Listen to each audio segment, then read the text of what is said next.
Hello, Level Cast learners. Welcome to your daily news update. We're here to help you understand what's happening around the world. Let's get started with today's top international stories. News 1 of 18. First, a difficult situation in the Middle East. The United States and Iran have exchanged attacks, meaning they have both launched strikes against each other. This comes as Israel is increasing its attacks in southern Lebanon. An Israeli minister has stated that their goal is to remove a large number of Palestinians from Gaza. Also, the Israeli Prime Minister, Benjamin Netanyahu, has ordered his army to take control of 70% of the Gaza Strip. This action goes against a ceasefire agreement. Separately, U.S. forces shot down drones near the Strait of Hormuz, and this led to an attack on an American airbase in Kuwait. Human rights groups and lawyers are calling Israel's policy of voluntary migration a form of ethnic cleansing. Prime Minister Netanyahu, who is facing an election soon and trying to keep his job, says they are squeezing Hamas. News 2 of 18. Next, a story about online shopping. The European Union has fined the Chinese shopping website Temu.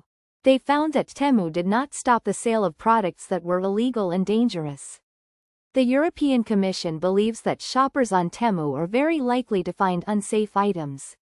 Because of this, Temu has to pay a penalty of €200 million. News 3 of 18. In China, some workers are looking for a different way of life. Many Chinese workers are tired of the 996 work schedule, which means working from 9 a.m. to 9 p.m., 6 days a week. An Inner Mongolia farmer needed 2 shepherds to look after his 3,000 sheep. He received many applications from people, including university graduates, factory workers, and office workers. They are looking for a greener pasture, meaning a better and more peaceful life as a shepherd. News 4 of 18. Moving to health news in England. Cases of salmonella infections are at their highest level in 10 years. The number of cases remains consistently high. Last year, there were 10,406 infections. This is 26% more than in 2016. News 5 of 18. In Iran, people are feeling a mix of anger, anxiety, and sadness as the internet slowly returns. After 88 days of almost complete internet shutdown, the first reactions to some internet access were not joyful.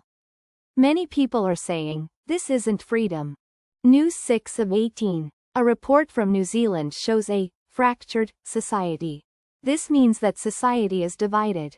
Isolation and a decrease in trust are causing people to feel disconnected. However, young people under 35 years old are more hopeful about social unity than older people. News 7 of 18. In British politics, there are new revelations about Peter Mandelson. People are asking if Keir Starmer, a political leader, can continue to ignore these issues. Mandelson's connections to powerful people have raised serious questions about the government's process for checking people's backgrounds and the release of important documents to Parliament. News 8 of 18. A rescue operation is underway in Laos. 5 people have been found trapped in a flooded cave. Rescuers are trying to figure out how to get them out. The rescue efforts are difficult because there is not much oxygen, the spaces are dark and narrow, and more rain is expected. News 9 of 18. A family is accusing the UK government of not providing enough support after the death of a British person in Grenada.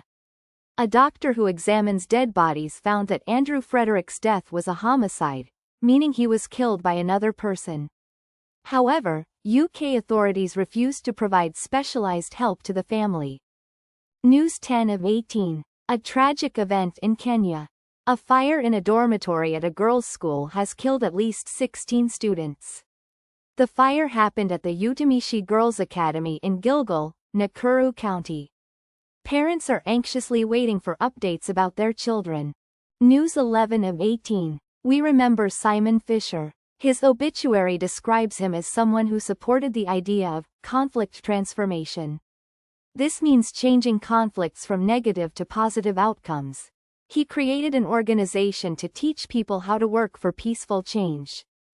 News 12 of 18. In Great Britain, e-scooter accidents caused nearly 500 serious injuries last year. 10 people died in these collisions, and all of them were e-scooter riders. This number is higher than in 2024, when 6 people died. News 13 of 18. Regarding the war in Ukraine, the European Union says that Russia is struggling, and the war is starting to favor Ukraine. The EU's chief diplomat stated that Russia is on the back foot, meaning they are losing ground, militarily, economically, and diplomatically. Ukraine's president, Zelensky, is asking Washington to eliminate what he calls Putin's last major advantage. He says that advanced missile defense systems would stop Russia's ballistic missiles and force them to negotiate. A British intelligence chief also mentioned that 500,000 Russian soldiers have died. News 14 of 18. A discussion about abortion, regret, and the right to choose is ongoing. Letters from readers are responding to an article that said women do not need laws to make them think carefully about their choices regarding abortion. News 15 of 18. In Spain, the Prime Minister, Pedro Sánchez, is facing questions about his family. There are corruption cases involving his brother, his wife, and a former Prime Minister. The socialist leader says that his family has done nothing wrong and supports the former Prime Minister, but he has many challenges to deal with.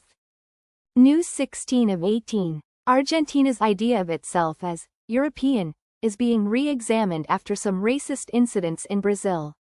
A case involving a 7-year-old boy is the latest event that has brought attention to the debate about race relations in Latin America. News 17 of 18.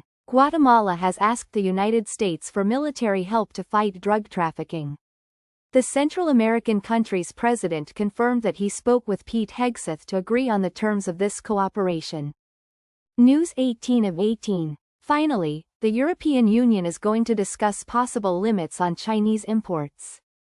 There are concerns among EU leaders that a large increase in imports from China could lead to a decline in industries, similar to what happened in some U.S. industrial areas. Outro. That's all for today's global news. We hope this update helps you practice your English listening and understanding. Keep learning with Levelcast, and we'll be back soon with more news.